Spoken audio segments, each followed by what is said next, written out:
This is Eric Mother.com for the weekend of August 23rd, 2019, with about 15 minutes, 12 minutes to go, give or take. Market's down about 600 points on the Dow.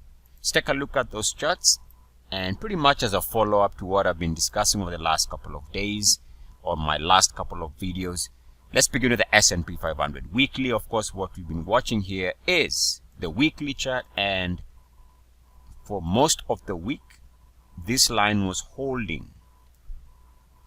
And so now the big question the market is going to have to answer is what happens to this potential support around the blue line. Now, we had already discussed this.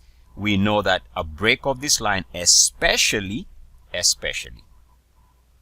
after we've been given this support here during most of the week, the fact that we are now turning down and breaking below this line is a big deal.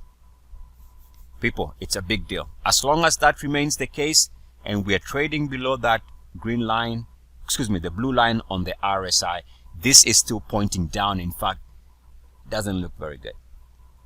If you're bullish, of course, if you're bearish, then you welcome this type of a break. So bears want to see this break continue, and bulls want a desperate reversal back above RSI 50, similar to this area here, where we went below 50, back above it with uniform action for the lows there.